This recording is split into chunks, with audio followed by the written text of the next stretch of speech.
हर खबर पर होगी आपकी पकड़। डाउनलोड कीजिए एबीपी लाइव ऐप।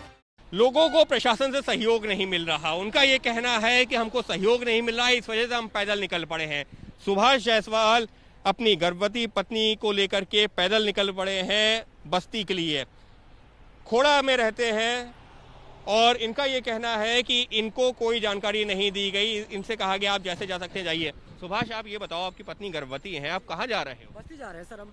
तो पैदल ऐसे कहाँ जा पाओगे? बस्ती यहाँ थोड़ी है। क्या पाएंगे तो भूखे मरने, तो अच्छा ये कि रास्ते में मर जाएंगे हम, यही तो बढ़िया है। पत्नी गर्भवती है, कितना चल पाएंगी? तो चल नहीं पाएंगे, अपने कंधे जहाँ तक कोशिश हमारे पास हिम्मत रहेगी हम अपने कंधे बैठा के ले जाएंगे हम। तो ऐसी क्यों नौबत आ गई है जो आप अब इंतजार नहीं करना चाह रहे हो? अब तो जो ये है श्रमिक स्पेशल ट्रेनें चल रही हैं। आप हम आज थाने पे गए थे, हमें वहाँ कुछ नहीं बताई गई। हमारे पास एसएचओ का डीएम का भी रिकॉर्डिंग सारी रखी हुई है हमारे पास में। अगर कोई मिल के पूछना चाहता तो हमसे बात कर ले आके, हम सारी रिकॉर्डिंग दे देंगे। क्या बोला गया आपसे? हमसे बात किया हमने, डीएम एसडीएम सर से हमने बात किया, तो ये बोल रहे हैं कि नहीं आप जाके एसएचओ सर से थाना पे मिलिए, आप इंस्पेक्टर साहब से। इंस्पेक्टर साहब के पास में थाने पे गया, हमें डरा धमका के बाहर खड़ा कर दिया गया। उसके बाद में फिर हम बाहर खड़े रहे कुछ देर तक। फिर हमने जब उनके एसएचओ साहब के पास फोन लगाया तो हमसे ये बोला गया कि आप घर चले जाओ, आप यहाँ दुनिया भर के डॉक्टर फ्री घूम रहे हैं, आप वहाँ जाके फ्री में दवा करवाइए। भोजन दुनिया भर का बट रहा है, हमें तो दिखाई नहीं दे रहा। हमें तो कोई दिखाता कि फ्री में बट रहा है, कहाँ भोजन फ्री में, कहाँ दवा हो रहा है। कितने दिन से आप लोगों को भोजन नहीं मिला, दवा नहीं मिली? तो हमें सर हो गया 1 महीना हो गया लगातार। फिर भी हमने कोशिश करके किसी से मांग के इधर उधर हम भीख मांग के सर अपने बीबी फिर भी करवाया हमने करवाया, लेकिन हमारे पास आज के टाइम ऐसा आ गया कि हमारे पास कुछ भी नहीं है, तो हमें मजबूरी में पलायन करना पड़ गया। लेकिन आपकी पत्नी गर्भवती है, उनकी हालत नहीं इतना चलने की। सर तो भूखे मरने से अच्छा है कि हम लोग अपने घर पहुंच जाएंगे ना सर। तो घर भी तो आसपास नहीं है ना, घर तो बहुत दूर है। तो काफी दूर है, तो उसे बढ़िया है कि बार बार हर चीज दिक्कत हमें दवाई कर लिए हो रही है।